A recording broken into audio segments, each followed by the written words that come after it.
Good evening, everybody. For the record, it is Thursday, February 11th, 2021, 5:15 p.m. Time for the regular meeting of the Wenatchee City Council. Our first item of business is always the pledge to our flag. So, Councilmember Harold, would you lead us? I'd be honored. Do it again. Please join me.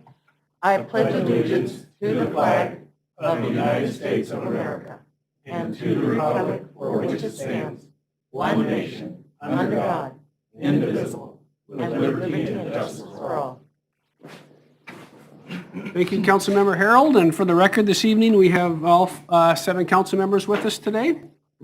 Our first item is our consent items, which includes the agenda, vouchers, and minutes from the previous meetings. Please note that item J, with respect to fee schedules, we'd like to take that off the agenda tonight. There's going to be a couple different additions, so if it meets with the council's approval with a motion, if we moved item J, that would make the mayor and staff happy. Your Honor, I'd make a motion that we approve the consent items, including this evening's agenda, with the exception that agenda item J be deferred. This includes the vouchers and the minutes from previous meetings. Second. Motion by Councilmember Kulas, second by Councilmember Bailey to adopt this evening's consent items, including this evening's agenda with the removal of item J, the vouchers, and our minutes from our previous meetings. Any discussion? Hearing none. All those in favor say aye. Aye. Opposed? Motion carries. All right, we've got a number of action items this evening, so we'll just start working our way through that. So the first is regarding agreement with the port and the city regarding some Brownsfield stuff. Laura? Good afternoon, Council. Laura Merrill, Executive Services Director. The item before you is a memorandum of agreement between the Port of Chelan County, Port of Douglas County. This was before they merged. The City of Wenatchee and the City of Rock Island for brownfields funding. So in late 2019, the city submitted an application along with the other partners for brownfields assessment funding. This funding can be used to help redevelop brownfield sites. Brownfield sites are sites that potentially either have contamination or perceived contamination. And so a lot of people tend to, shy away from those. They're worried about what the potential implications of those are. And so this funding, which was awarded, it's about $600,000 to be able to address those properties. In the grant, a couple of the properties that were identified as priority projects include the city's the former Lineage building, as well as the former Chelan PUD site, or it's to be former, as well as some other sites in Rock Island. We just kicked off that process, and the consultant is now on board. And so as part of the process, one of the things that's required is an MOA between all of the different agencies. There's no fiscal impact to the city other than in-kind staff time. And we'll continue to support the effort in trying to get this money out to property owners that could use the help. I'm available for any other questions. Is one of the property owners of the City of Wenatchee with respect to our old fire station building? Yeah, so that's one of the properties that we've submitted. It wasn't originally as part of the priority projects, but we've submitted it for consideration. We've already done the phase 1. So I've submitted the phase 1s to the consultant to take a look at and determine whether a phase 2 or future work could be eligible. And so they're taking a look at that right now. Okay. So there's a chance that the phase 2 and the other parts could be reimbursed by this grant? Yes, it's not a cleanup grant, so Right. It's an assessment grant, but there's still a lot of work to figure out what is out there, and so it'll pay for that.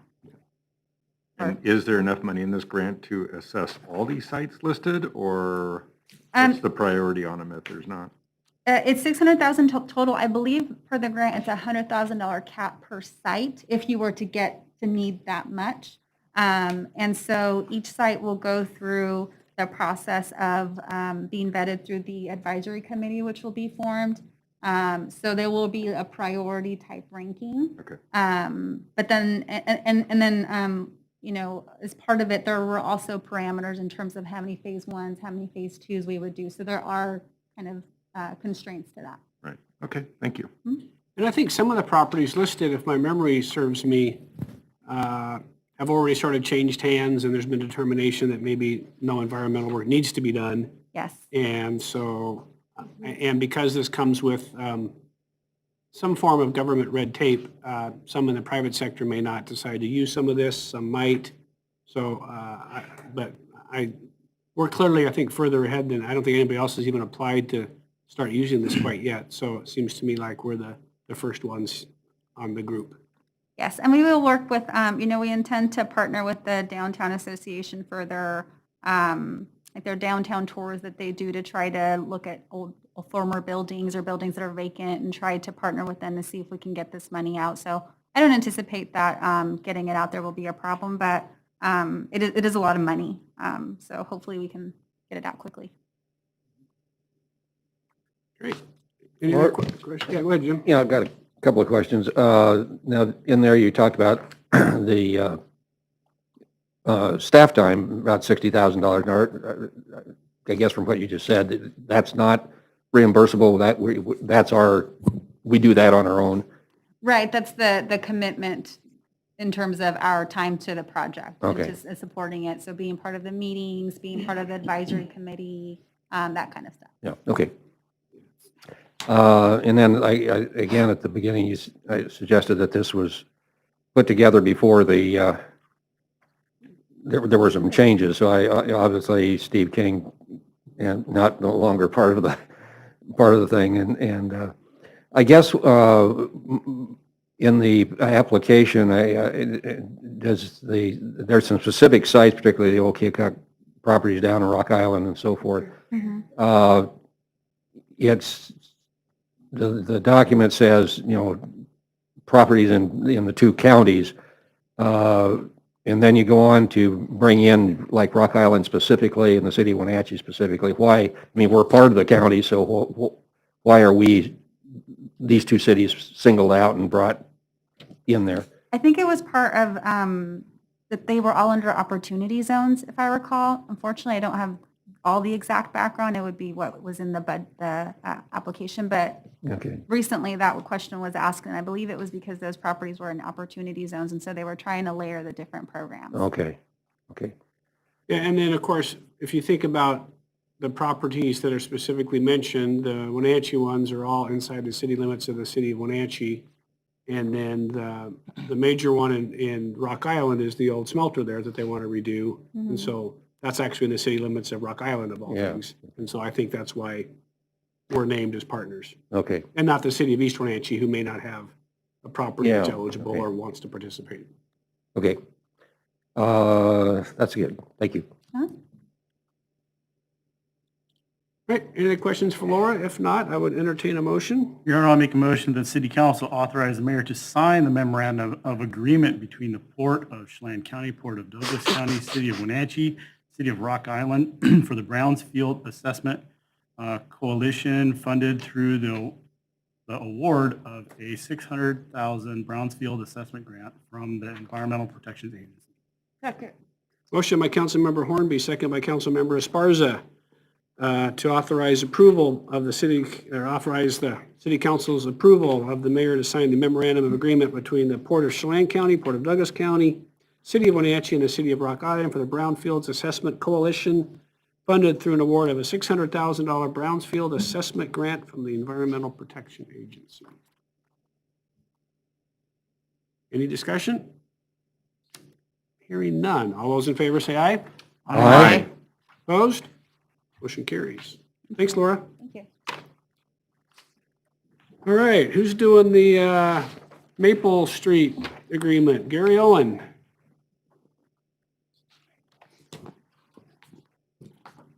Good evening, Mayor, council members. I'm Gary Owens, city engineer. Almost forgot what you looked like. It's been a while. Been a while. Welcome back. I haven't gone anywhere. I got two agreements for you guys this morning, or this afternoon, this evening. And they are two separate agreements. The first one is between the city and Triad Development that we have the development agreement with, and the Reclamation District what that does, basically, it sets all the parameters, insurance requirements, everything else, construction requirements for this structure that will carry Maple Street across the Reclamation District Canal. And then after that one basically is complete, the second one kicks in when we take over that bridge, and that makes the responsibility for the maintenance of the bridge and our utilities and the long-term, eventual removal or replacement of the responsibility of the city.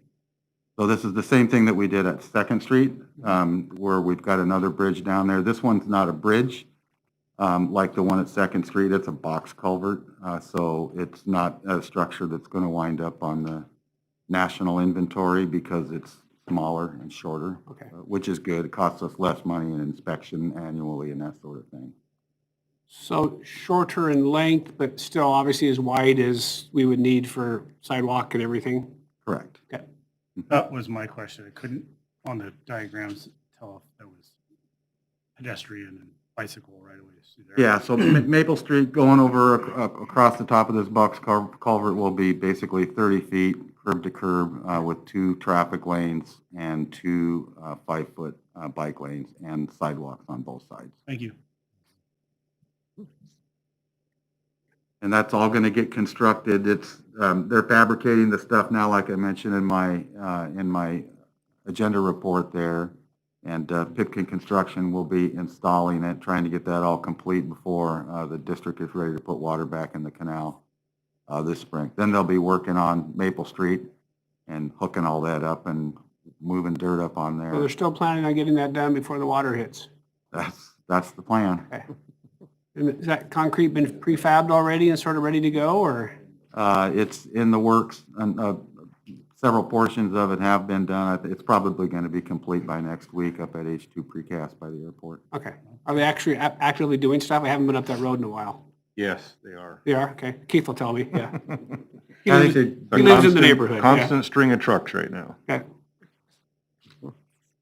So again, it's essentially 2 15-foot travel lanes, which include the bike each way and then sidewalks on the outside of that 30 feet. Yeah, I might have misspoke. It's 2 11s and 2 5s, so it's 30. I think it's 32 feet curb to curb, 11-foot lanes and 5-foot bike lanes, and then sidewalk right up against the back of the curb. Yeah. So it's actually wider than that. There's actually space beyond the back of the sidewalk, between the back of the sidewalk and the railing with a pedestrian railing on Yeah, I it. can see I think that. they're going to do some entrance artwork kind of stuff to that subdivision eventually is their plan. Is that the same size as the one on, what's the other street? Springwater. Second Street. No. Where I live, Oh, not North Road or something like that? Maiden Lane? Maiden Lane, yeah. Right there, going up towards Broadview. Yeah, Be something similar to It's that. more Yeah. similar to that. It's almost exactly like the one on Okay. Springwater. If you've been there, you hardly even notice that you're going over it on Springwater Street. Yeah. Okay, I haven't been to the one on Springwater. Okay. Any other questions for Gary? If not, I'd entertain a motion.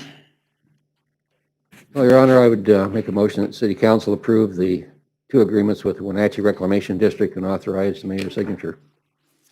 Second?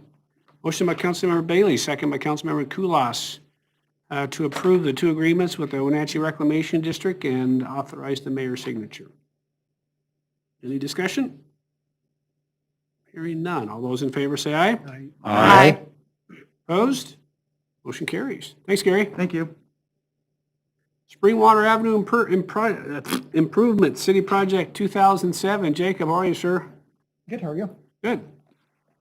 Good evening, Mayor and Council. I'm here tonight to talk about the Springwater Avenue project and ask for your authorization for the mayor to negotiate and sign a contract with a consultant. So to provide a little bit of background, the city applied for a TIB grant to improve springwater between Woodward and Western as part of the TIB's 2019 call for projects.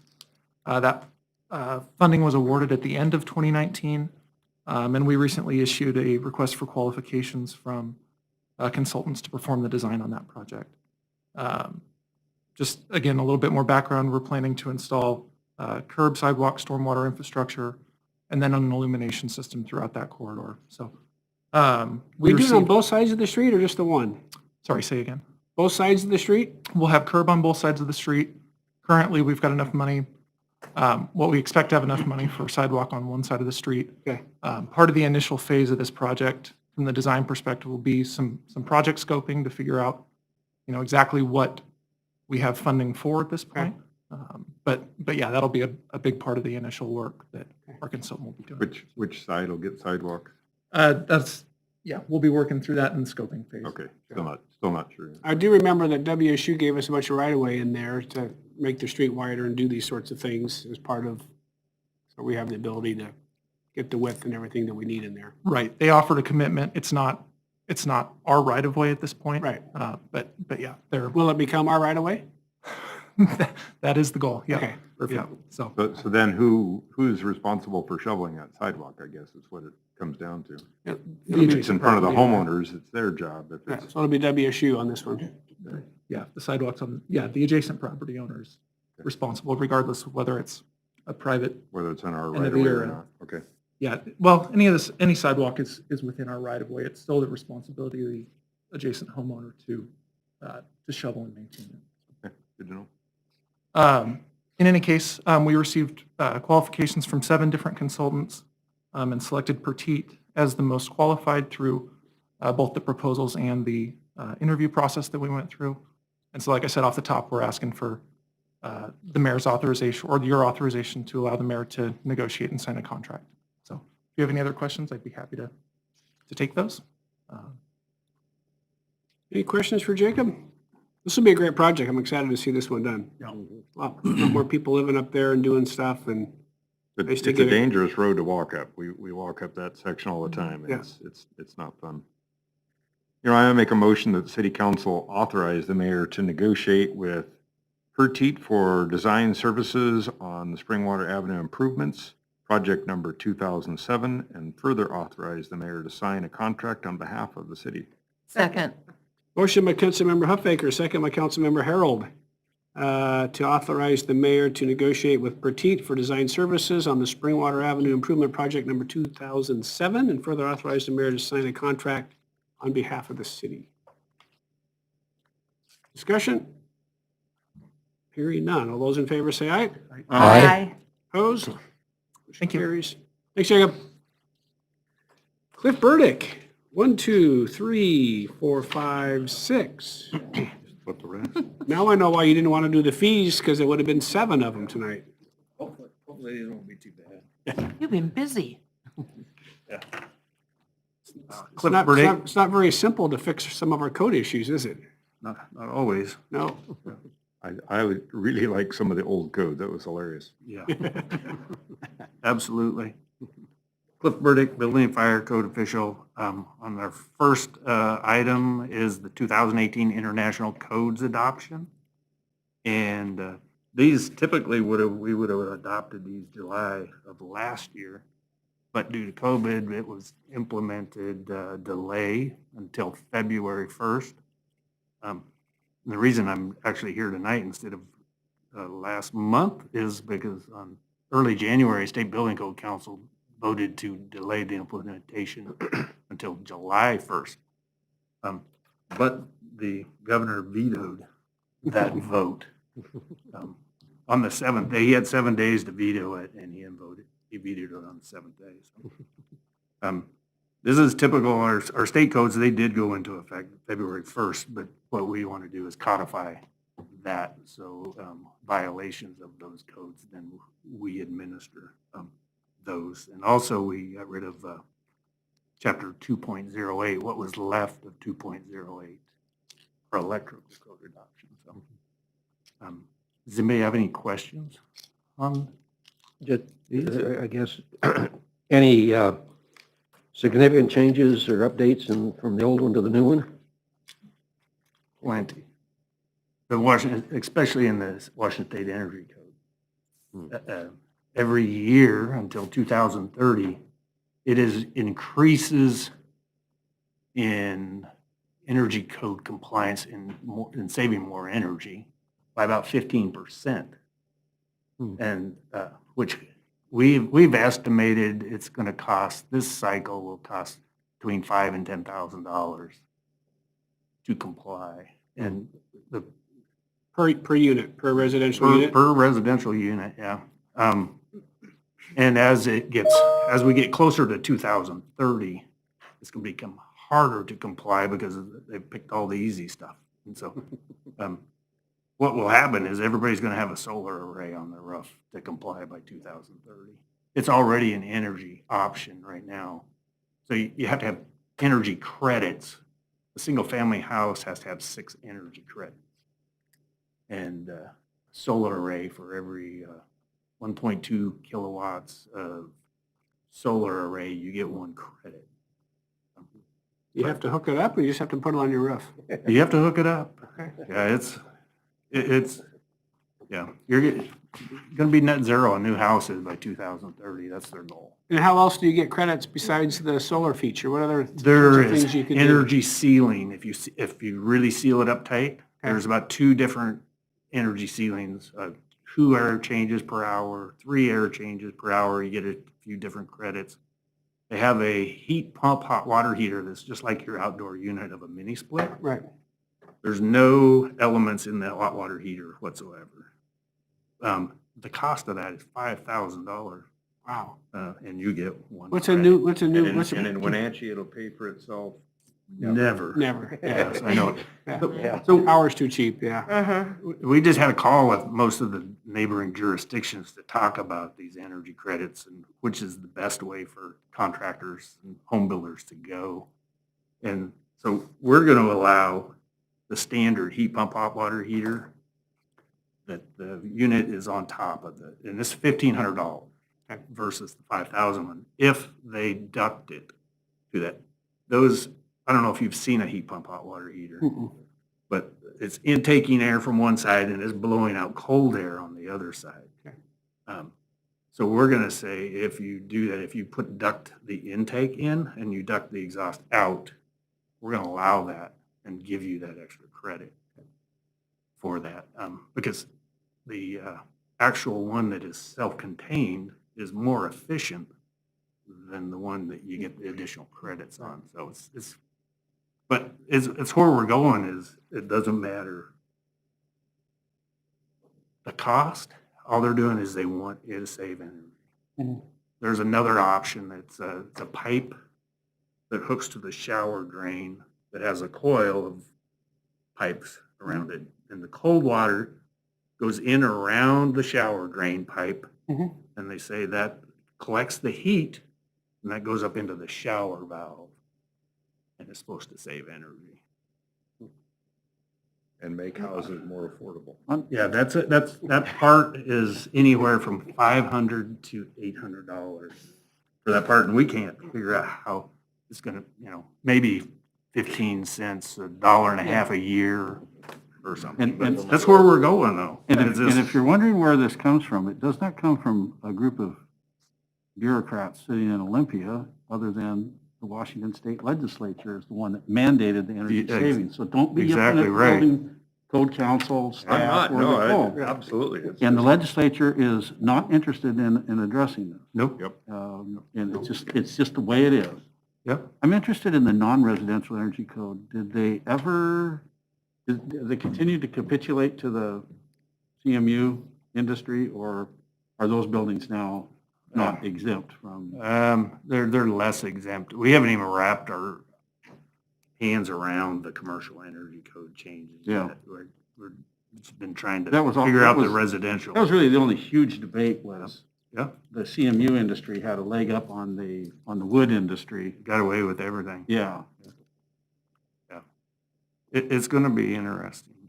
But like Mark said, it's a law right now. And right now, the home builders, they were the ones that really talked the State Building Code Council into delaying it because they figured out what the energy code said contained.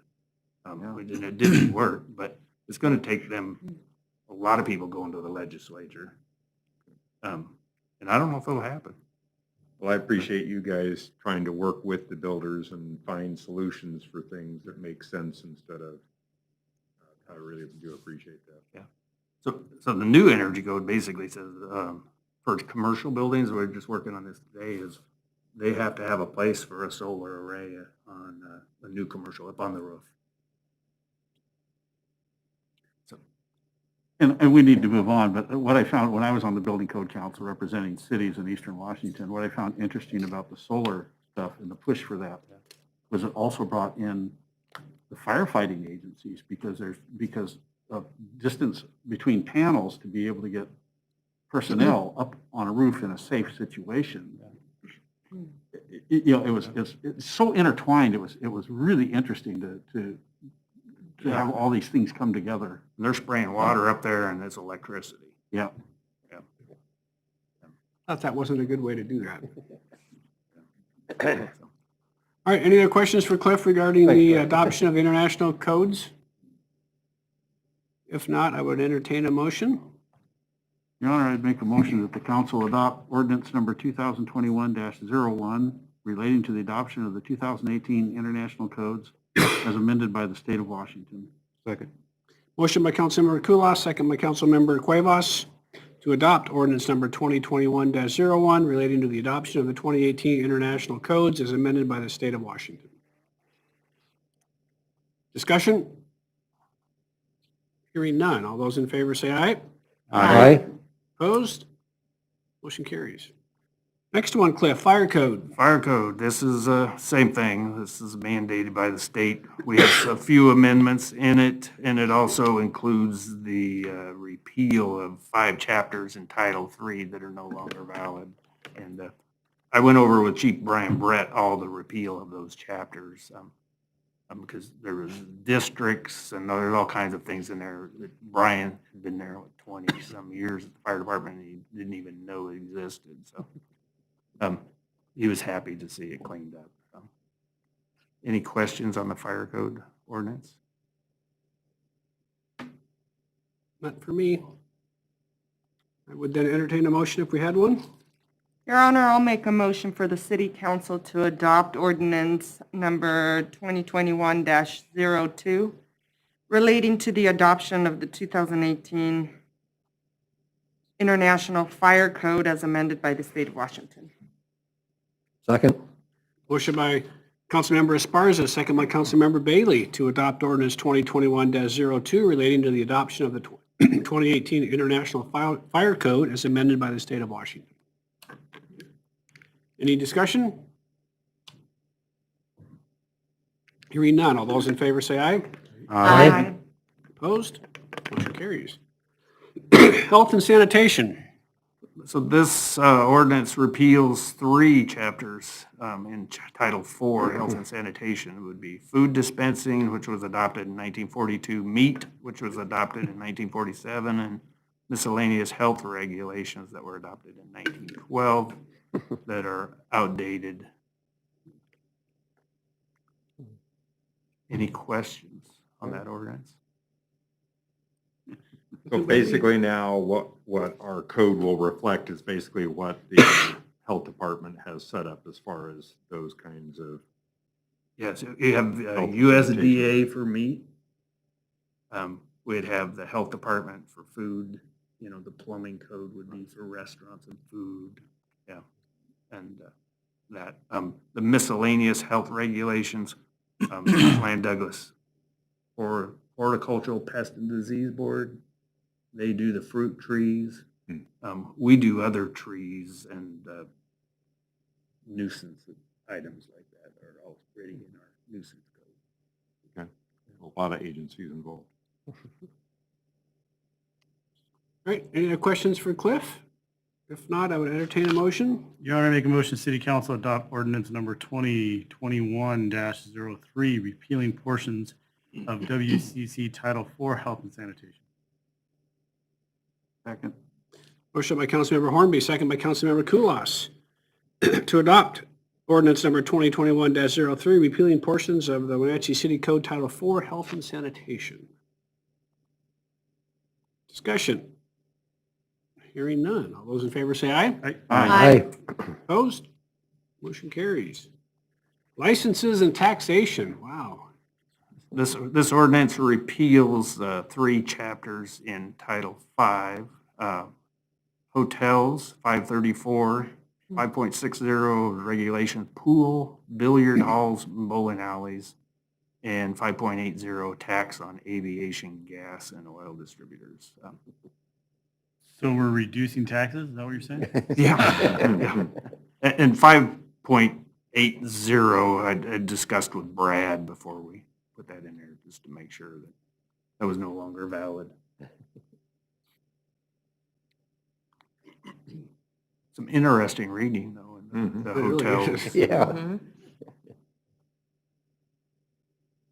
That just tells you how everything is controlled, Yep. like everything. All right, any questions for Cliff? If not, I'd entertain a motion.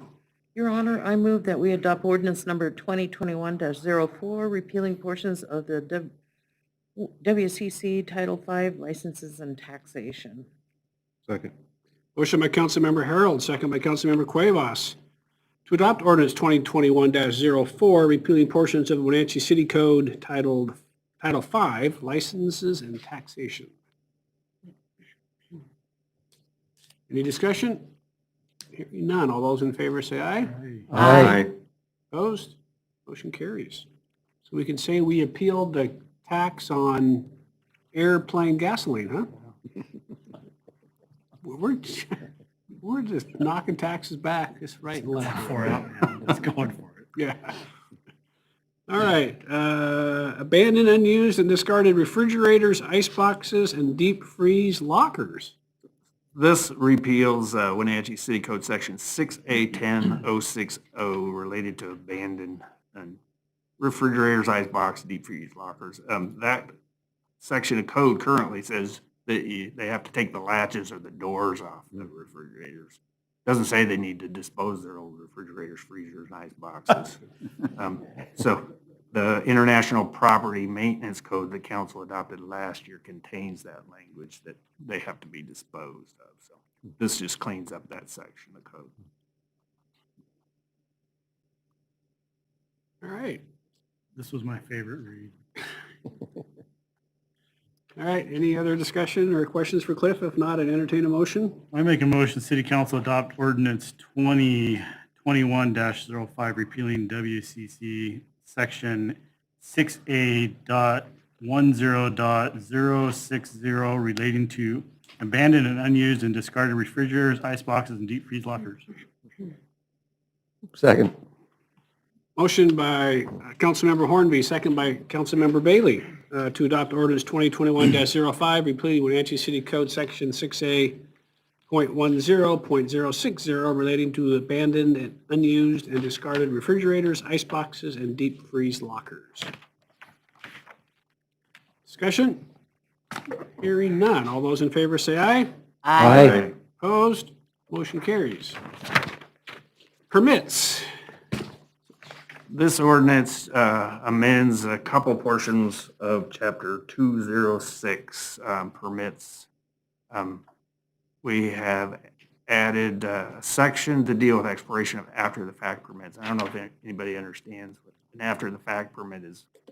A project that is started without a permit and it's mostly done or partway done, and they have to go through a process. It's called obtaining an after-the-fact permit. So if someone were to like fix their roof without a permit, Yeah. then Not they'd have to quite come in that, after yeah. the fact to get a permit. Yeah. But these projects, so our regular permit lasts 180 days. These projects are ones that are pretty much done. So we want to shorten that timeline so we keep them focused to Got it. finish their project up and get it into compliance. So that is one of those. And we also amended the violation type noted toward the end of the chapter. It currently says it's a civil violation, which we don't have a civil violation anymore. When we made amendments to Title 16 several years ago, those were changed to code violations, so it just cleans up that language in that section. Any questions on? Just a couple, Cliff. So this is only the after-fact permit, I understand that, but did I read in there correctly that you have some discretion that if you went back out to the job site, you could extend it the 60 days to another 60 days? Absolutely. Because, I mean, the pandemic has proved to us all that things can get delayed rather quickly just because of things out of their control, so. And typically, we don't like to see permits expire, so, if somebody's making progress, we're gonna keep going out there because we want to see that permit get finalized instead of just letting it go and expire, then they finish the job without any. This is more just to keep them moving. Yep, just try to keep them on focus to finish their work. Okay. That was it, thank you. All right, any questions for Cliff? If not, I would entertain a motion. Your Honor, I make a motion that the city council adopt ordinance number 2021-08, amending portions of WCC Chapter 2.06 relating to permits. Second. Motion by Councilmember Huffaker, second by Councilmember Cuevas to adopt ordinance 2021-08, amending portions of the Wenatchee City Code, Chapter 2.06 relating to permits. Discussion? Hearing none, all those in favor say aye. Aye. Opposed? Motion carries. Cliff, thanks a bunch for your work, big guy. Well, thank you. I was going to show you, this is a first for Washington State. We have our own printed Washington State version of the International Building Code. Oh, cool. Yeah, previous to this, you bought the International Code and you inserted about 100 pages of amendments Okay, from Washington State, so this makes it much simpler. Yeah. excellent. Yeah. Great. All right, thanks, Cliff. Thanks. All right, next item is regarding an agreement with the Chelan County regarding the housing of inmates in the regional jail. So we've got Brad and Laura up. I'll just get you sort of briefly updated. Back up 6, 7, 8 years ago, our contracts mostly with the county jail were sort of fixed fee based on ranges of inmates. So anywhere between 40 and 45, we were at 1.5. If we were over 50, we were at 1.6, and it was a sort of a fixed fee, and we would look mid-year and make an adjustment based on how we were doing. And that worked fine for a number of years until the county approached us with a $300,000 increase, $1.5 to $1.8 million. This is probably 3 years ago or so. And we just couldn't really get anywhere with them, and so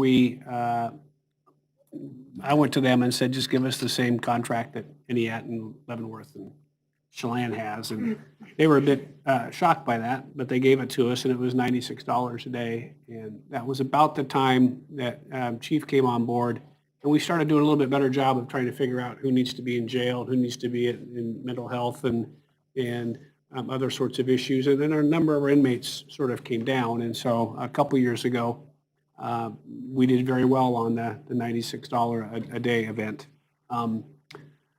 So obviously the county wasn't doing well with that. So last year it was $120 a day, and they adopted that. And I think we were taken aback by it, but based on the number of inmates, it sort of looked like it was going to fit in that $1.5 million range that we had budgeted for.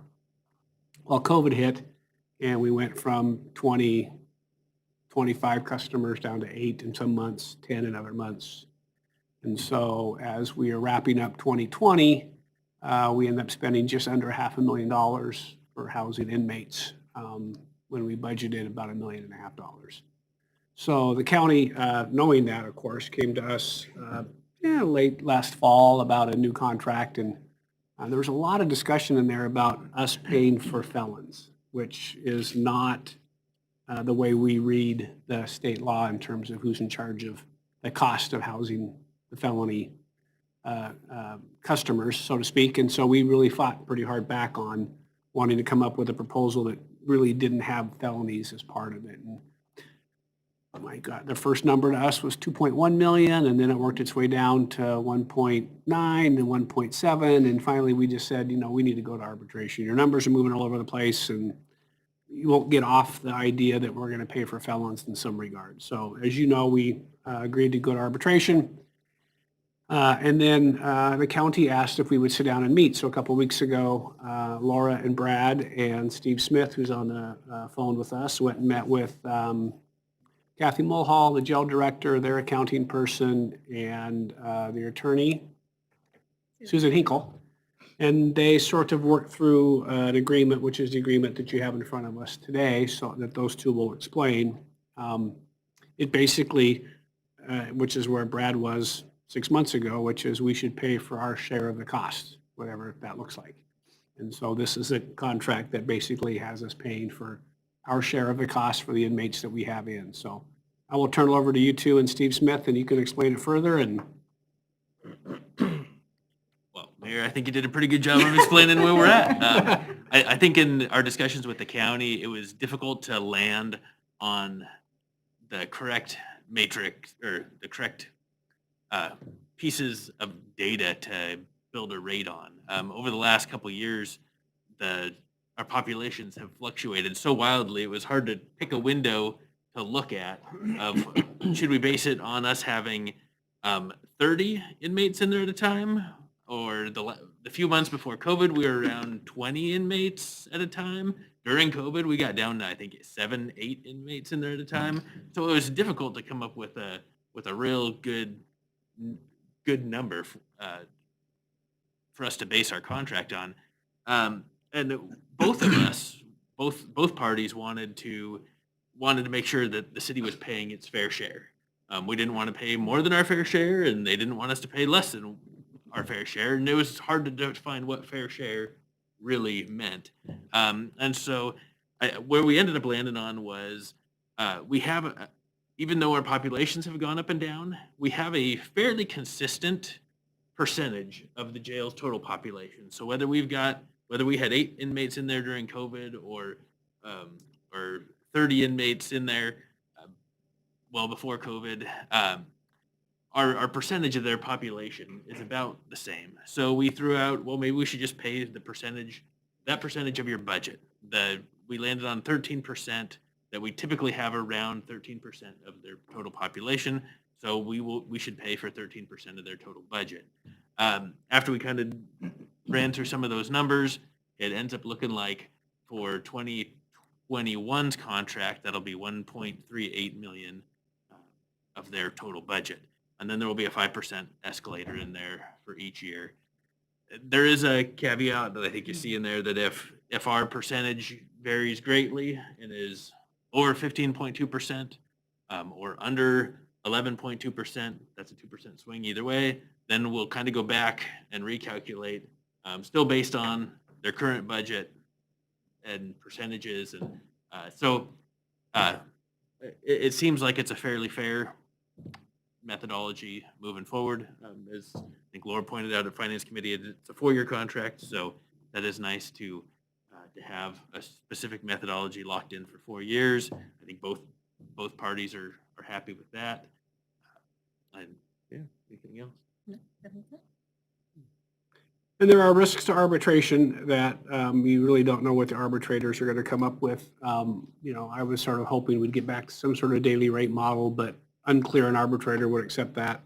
At one point in the process, we did offer something really similar to this number, and they offered something a couple $100,000 more than this number. So it sort of feels like we have settled in a spot that's somewhere near the middle to both parties, and probably somewhere close to where an arbitrator would rule, or a little bit less than that. So, and we want to be fair to them. I grant it's a very difficult operation to have, and the last couple of years, quite frankly, was just, I think, a little bit of luck on our behalf in terms of things that we really couldn't control. So this is being a little bit more fair to the county, and we do want to be a good partner with them. And as we start looking really over the next couple of years about trying to replace the jail and do something that's more modern in a location that's not the same location. So, Brad, on the numbers, so in the contract, the 2021 Fun County Jail budget is 10.5 million, is that correct? Mm-hmm. Okay. So the escalator, then 5% each year. So that being the base, then that would be, next year will be 5% more than 10.5. Is that how I'm Yes. reading that? Okay. Or it'd be 5% more. So based on the $10.5 million budget, Our price for 2021 is the 1,386,000. Times 5%. Yeah, then we would add 5% onto that 1,386,000. Oh, okay, okay. So if our population stay within that 4% window, the 2% above or below, Mhm. if our population stay in that range, then it will just be that 1.3 million plus 5% each of the 4 years. Okay, If our population percentage goes outside of that 4% window, then we would go back to that $10.5 million number and we recalculate. So if it goes up, if our population percentage goes up to 16%, then we're going to take 16% of that 10.5 million and then add the 5% for however many years there are to come up with our new number. okay. I guess what was concerning me is that that baseline, so that's 10.5 for this year, but if they come in with a 12.8 million budget next year. That's why we wanted to start with the baseline. Yeah, We wanted so- to keep looking back to this Yeah. $10.5 million base budget because that does include some of their capital expenses that they have. And so they may have a year where their capital expenses go through the roof and we don't want to base our Right. percentage on that 1 year. We took their budget and we had some things we took out of their budget and some things we added into it to come up with this $10.5 million round number to make it. But the other thing that when you look at the math, Jim, let's assume they came up and it was $2 million more, right? They still have 70% of the population, right? So they're going to get caught with 70% of the increase. So they always have an incentive to run it as efficiently as they can because they're on the hook for way more of the increase than we are, right? So there's built-in business operations that make them not want to just throw a huge number out there knowing that the city's going to have to pay for its share of it because they got to pay for way more of it than we do. They house way more inmates than we do. That was kind of where my mind was going, is this 10.5 million, are they being good partners and they don't have the Ritz over there and? Yeah. So, Yeah, I get it.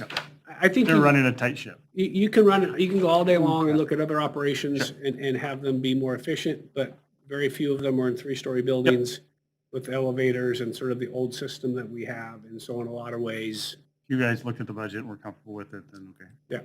We did, yeah, and that was a lot of the conversation too. Chris Sharp had a lot about, how efficient they're trying to be with their costs and pinching pennies, but it comes down to the biggest piece of it is their labor. Sure. Which goes back to the mayor's comment about how you need to staff in order to provide the appropriate security and the appropriate, just because there's less inmates doesn't mean they have less staff. Right.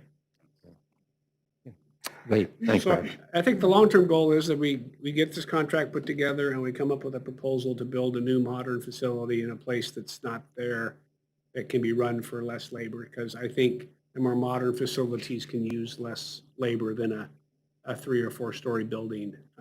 So I think that would be a longer-term place to try to get some savings, but I think building a new facility is probably in the, I don't know if it's a $40 or $50 million project, maybe more. And I think there's some local electeds are spending some time thinking about what that would look like. And it might have there's a 1/10 for criminal justice tax that's available by a vote of the people. So there's some thought about looking at that and seeing if the 2 counties can put something together and bond that to go build a facility some other place. Moses Lake is building a brand new facility, and I think they did 3/10 for criminal justice. I believe it was 3/10. And they're building a brand new facility in Moses Lake, Grant County area or something. Maybe it's in Ephrata, I don't know. Well, one more thing, I appreciate the staff and the mayor for working hard on this and arm wrestling to have a reasonable agreement. The staff gets all the credit. They were the ones that were in the meeting. I thought they'd be back. They left, and I thought they'd be back in 15 minutes, and 2.5 hours later, they weren't back. I'm going, we must have a deal. There's something going on, so, yeah. Thank you. Congratulations to Nice job. Steve and Good job, those guys. guys for doing that. so. Thank you. Hey, can you hear me, Frank? Yeah, Steve? Yeah, I just wanted to say you should feel pretty good about that budget number because Brad went through their budget thoroughly, and I think he knows their budget better than they do. Yeah. So, Brad does. I feel pretty good about it. No surprise there. All right. Anything else? If not, I would entertain a motion. Good job, guys. Your Honor, I'll make a motion for the city council to authorize the mayor to approve a multi-year interlocal agreement between Chelan County and the city of Wenatchee for the housing of inmates in the Chelan County Regional Justice Center in substantially similar form and authorize the mayor's signature. Second. Motion by Councilmember Esparza, second by Councilmember Hornby to approve the multi-year interlocal agreement between Chelan County and the city of Wenatchee for the housing of inmates in the Chelan County Regional Justice Center in substantially similar form as is in today's packet and authorize the mayor's signature. Discussion? Hearing none. All those in favor say aye. Aye. Opposed? Motion carries. Thanks, Brad. Thanks, Laura. Great job. Thanks, Steve Smith. Your Honor, I will Applause recuse myself on this next item. Okay. So for the record, Linda Harold has recused herself from the next item, which is regarding an agreement with Coast Wenatchee LLC to help pay for some utilities during the 2021 year. Laura? Hi, so the item before you is the First Amendment to the Convention Center Management Agreement with Coast Wenatchee LLC. The First Amendment shifts the responsibility of some of the utilities over to the city of Wenatchee for up to $100,000 or through basically the end of this year, so through 2020, whichever is sooner. The First Amendment comes from a request from Coast Wenatchee or Coast Hospitality. Due to the impact of COVID, the building has been shut down, but they still have a lot of fixed costs, such as keeping the lights on, utilities, water, and so on and so forth. And so that is what's being shifted onto to the city's responsibility. So yeah, domestic water, sanitary sewer, natural gas, electric power, and telephone service. So as I mentioned, the pandemic has caused quite an impact not only to the building, but just tourism, events in general, not being able to gather has been one of the consistent things. While things have fluctuated over time in terms of what's open and what's closed, indoor gatherings have pretty much been, not allowed in any shape or form. So we've been working with Linda and Doug in the Coast Hospitality to come up with an agreement that would help support the facility. The funding would be reimbursed or covered through lodging tax funds. If for some reason there is not enough lodging tax funds, and the general fund will kind of support that for a while and then get reimbursed later with the LTAC funds. I believe that's it, but if you have any questions, please let me know. Yeah, I think from my perspective, obviously the Coast Hotels runs our convention center for us. Obviously, there hasn't been a convention there in probably close to a year, but there are ongoing utility costs, and I think the hotel is doing their best to try to keep folks employed and people in rooms, but this is obviously quite a burden to them financially. So, and as we've talked a little bit, the city actually came through the COVID stuff, I think, better than we had projected. We really need them to be successful. This is a good opportunity for us to partner with them and get a little bit of money their way. So it seemed like the right thing to do. The convention center is a city asset. And so this felt like the right thing to do to be able to help them. And hopefully there's conventions there, sometime later this year, and we can get back to normal and they get back up on their feet. And this agreement will just last for 1 year. And it seemed like the right thing to do to try to help out really our partner in convention business in town.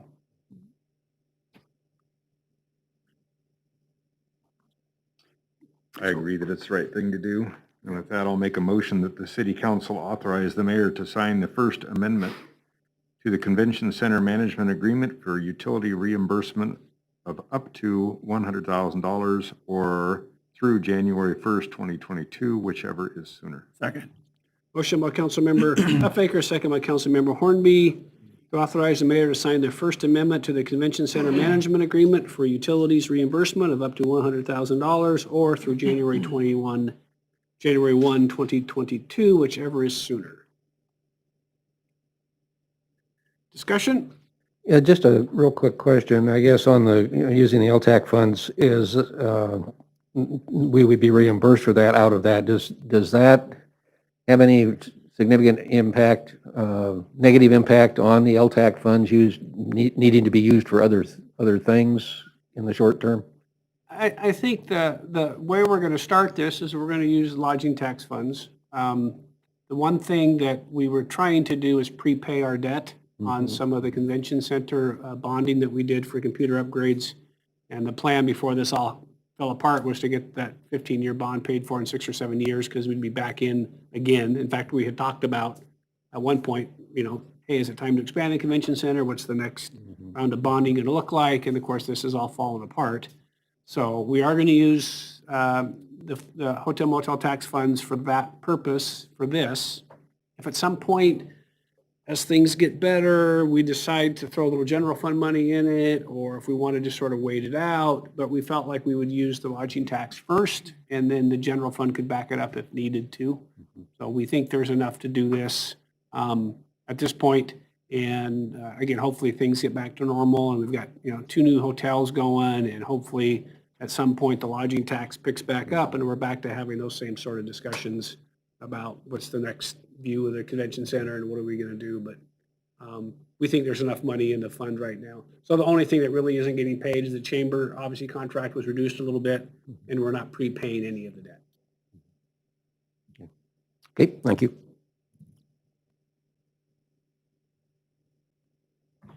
Any other discussion? All right. So we already had a motion, didn't we? All right. All those in favor say aye. Aye. Opposed? Motion carries. Thanks, Laura. And the last is COVID-19 ratification of executive decisions, I guess, for lack of a better word. Laura? Yep. So the item before you is Resolution 2021-7 to ratify an emergency order of the mayor for paid emergency supplemental leave. So this is actually ratifying an action that happened pretty much one of the first actions of COVID, which is the governor ordered the stay home, stay healthy order.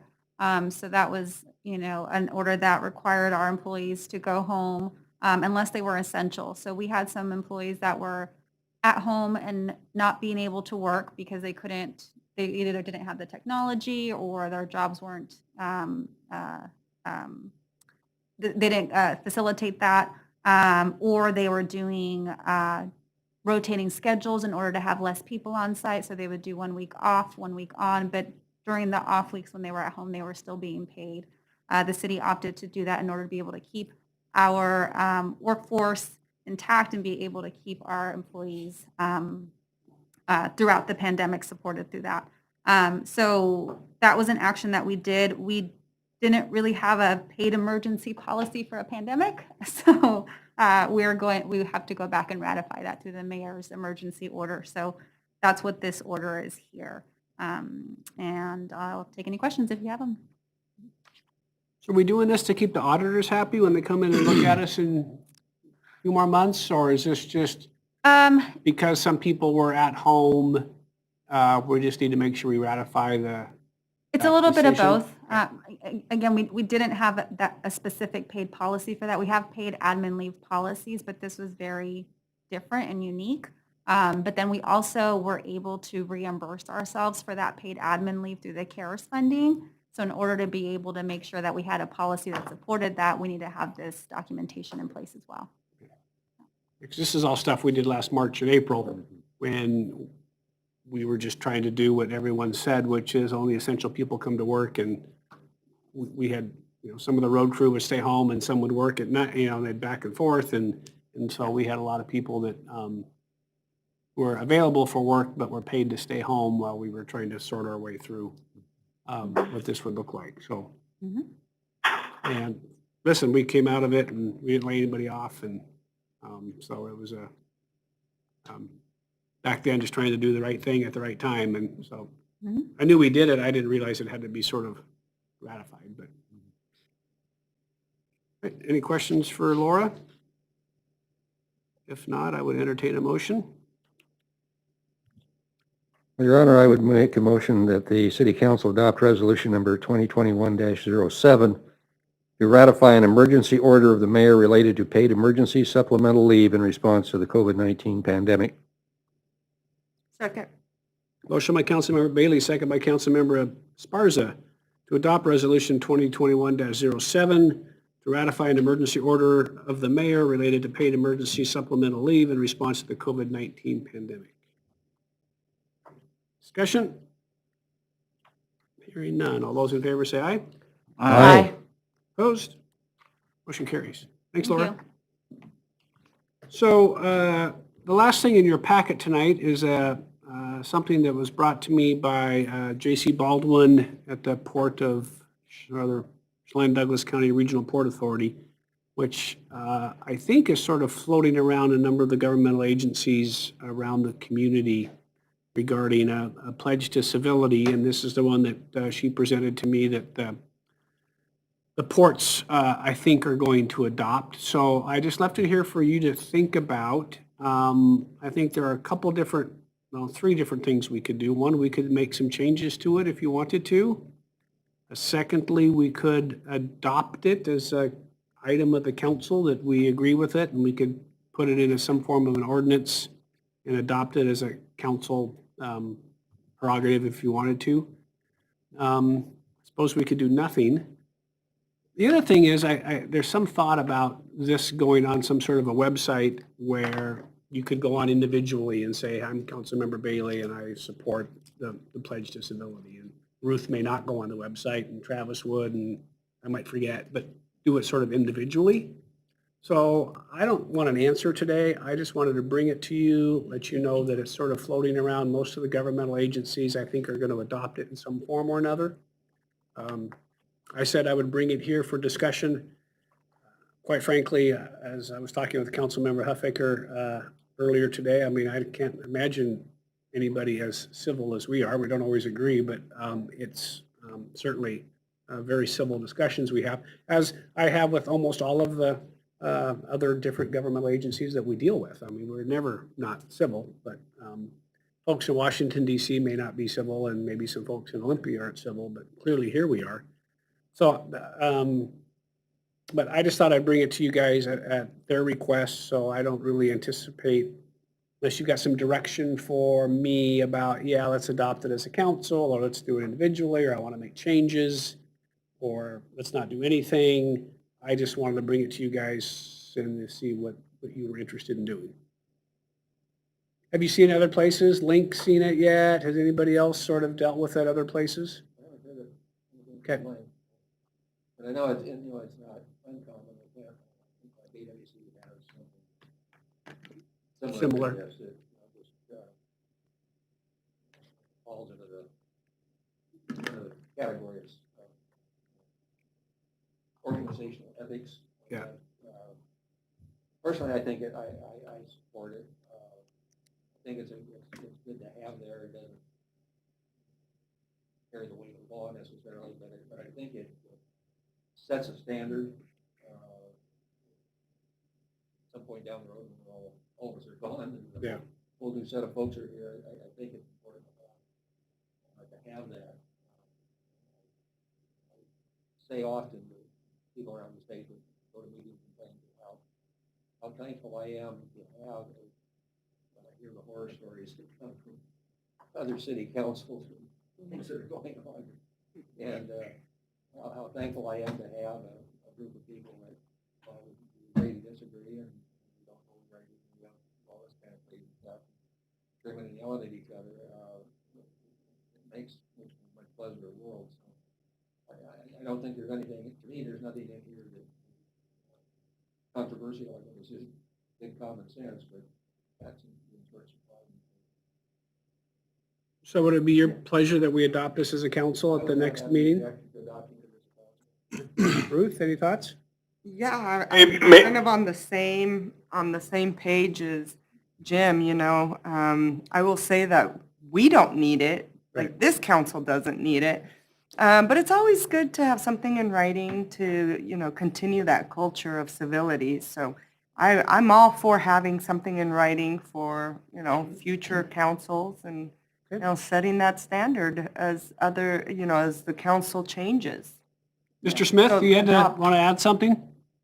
Yeah, Mayor, my memory may be faulty, but I think a number of years ago, we passed a resolution approving a policy of council conduct or council procedures. This might be something that would be good to work into that policy. Okay, and I think I do remember something about that, but I don't remember when that would have happened. Might ask Tammy to pull that policy and just take a look at it, but that might be a good place to put it. Yeah, Cliff knows how to find a bunch of those old codes and things. I'm sure he can find something in there. Yeah. I had one back in 1913. Yeah. Anybody else? Linda, Mark, Travis, Jose? My only 2 cents is that it wasn't exactly like this, but there's another city who's adopted something like this and then used it against each other.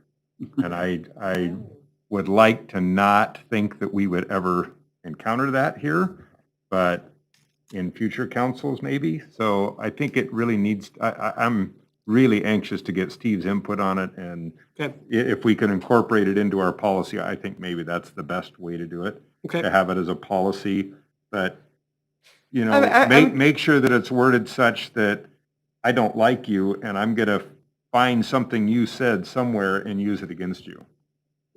I'm wondering how you could use something like this against somebody. I mean, other than point it out that they're not being civil. I agree, Councilmember. Honestly, I don't think this is big enough to spend a whole heck of a lot of time on it. We've got larger issues to contend with next week. I agree with that. Next week. Okay, so I'll tell you what, we'll take a look at it and you'll maybe see something in the next, maybe in 2 weeks or sometime in March as we sort of look at our old policy and see if we can incorporate some of this into that. Does that make sense? Good idea. Excellent. Mayor's report. I don't know that I have anything to really add. I'm sort of looking through my, my last couple of weeks at meetings, and I really haven't, I did a chamber hour-long this morning with Mayor Crawford from East Wenatchee on a state of the cities. We are watching transportation budgets both in Washington DC and Olympia. So unclear what's going on. We are, again, having conversations with staff members at the Senator Cantwell and Murray and Representative Schreier, Congresswoman Schreier, I think, in the next couple of weeks. So we'll report back sort of what they're sort of thinking and as to what the next round of transportation funding might look like and where our infra grant, whether or not we jump in with the full $200 million ask or we do something a little bit less to try to get something on the scorecard in a positive sense. So other than that, I think everything is good. Council members, anything going on in your meetings? Well, we're actually going to have another lodging tax advisory committee meeting. It seems like it's been forever because it has in person. Yeah. Is everybody coming in person? No, only some of us, because we're Yeah. going to try out the new, what is it, OWL? It's the Meeting Owl Pro, Okay. and there are cameras that allow us to conduct hybrid meetings. And there's a lot of, there is a lot of groups are requesting that you have that available Okay. for their access, so. We're going to give it a go with a parcel group at the convention center and a parcel group on remote locations. Okay. So kind of a hybrid, go to meeting, Zoom, Teams, WebEx. They're plug-and-play cameras. All you have to do is plug it into your computer. You open up your software, whatever you're using, Microsoft Teams, go to meetings or Zoom or any other, and it works. It's like if the camera is sitting here and Jose starts talking, that camera is going to point on him and show him on the screen. And people that are in their homes or offices will be able to see that on their computer. Oh, cool. It's real simple, and it's really, I've been testing it a lot. We've been doing a lot of virtual sites with our clients, and they have loved it. Anybody been to Winco yet? I'm gonna go this weekend. To Winco? Winco, yeah. No, I I've was been there Sunday. navigating the traffic trying to get my mail. Yeah. but, Is that your Valentine's date? That was last night at Joe's Log Cabin, so. I'm hoping traffic settles down in that area. You know, there's a lot of people checking it out right now, but the left-hand turn lane on Maple Street to get into Winco is a disaster right now. Yeah, it's backing up Yeah, quite a it bit. is. Yep, and then you get post office people coming out of the post office, and we're now driving a different way to get home. If it doesn't settle down, they're gonna need another light. Hopefully it'll settle down. Don't forget Cashmere Valley Bank. Oh, yeah. Yeah, and Cashmere Valley Bank. in there. Yep. We kind of knew that when the post office went there, that it was going to be a little more difficult, and now we've got Winco there. Yeah. I'm gonna go on at 11 to the post office, and I can I'll go down Miller and turn left to go to the post office in the single lane. I'm making it in one. I haven't had to wait yet, Yeah. but maybe I'm just lucky on the timing That's of when I go, but I've been able to get in. Noon would be tough. Yeah, Depends on the time of day. So solid waste went good the other day. Chelan is actually pushing forward with their glass grinding program. okay, They're actually going to grind their glass so fine that it becomes like sand. okay. And they'll be able to use that in projects for, roads. and Walkways and, yeah. Walkways and, Utility bedding. yeah, yeah. That's great. So it sounds kind of interesting. The one thing about it is that they're still only going to do in-person collection, meaning if you want to get your glass recycled, you would have to take it to Chelan on a certain day Okay. and deposit it there. But Hmm. if you still want to recycle your glass after Waste Management no longer takes it, there's an option for you. Okay. That went well. Linda Haglund called me the other day. I think she might have called several people in here. She is trying to help out restaurants. And I know Pierce County has implemented a program called Restaurant Rally. And they used CARES Act money, but she was wondering if there was other monies that could be used. And the way the program worked was, if you make a commitment to go eat at restaurants for so many days a week, when you go to that restaurant, you would get a 30% discount. And then the restaurant would be reimbursed for that 30% from CARES Act money or whatever source of fund. She was hoping TPA, but I told her, I said, I don't know, that doesn't get work. Anyways, something interesting. I told her I'd bring it up and throw it out there, see what everybody's thoughts were. There's a number of cities, it looks like, that are implementing that. The big one was Tacoma and Pierce County that's done it for a while. And seems like it's worked pretty successfully. Good idea. And I do know next week we'll be having a discussion on 1590 funds, so bring your thinking cap to the idea about, we're working on trying to put together a low barrier shelter in the same model as Moses Lake, and thinking we'll have enough money to, with the grant we got, to get most of it built, but not near enough money to operate it. So 1590 is the 1/10 of 1% sales tax that you have councilmatic authority to do that can be used in this manner. So next Wednesday or Thursday will be just a work session on it, not just, again, so don't dig too deep. You'll be getting a lot of information on it, but there's some folks, Councilmember Harold being one of them, and others that are interested in seeing if we can put something like that together. So expect that next week at your work session. It's a very serious problem that we're experiencing with the homeless, and it's not going to get any better. It's only going to get worse. And the 1/10 of 1% amounts to 10 cents on every $100. So keep an open mind, please. And we've talked a little bit about doing it in partnership with East Wenatchee, so that we wouldn't be going alone, if you will, that another governmental entity would also do the same thing, so that not all of the burden is on us. So just, again, I think it'll be a very interesting discussion. I think there was a white paper that came out today from Sandra that you probably have in your emails. So it'll be an interesting discussion. The counties have said they're not going to do it. The soonest they would think would be a year or two from now. So we don't know that we can wait that long. So And I did talk to Glenn today a little bit about, could we do a shelter without additional money and operate it? And he said, well, you just be taking money away from rental assistance or any of the other programs that you're doing, and you'd have to take a lot of money away from those programs. And we think those programs are pretty darn successful. So it'll be a very interesting discussion for next Thursday. Anything else, council members? Okay. With that, we are adjourned till next Thursday when we have a work session. Thanks, everybody. All right, thank you.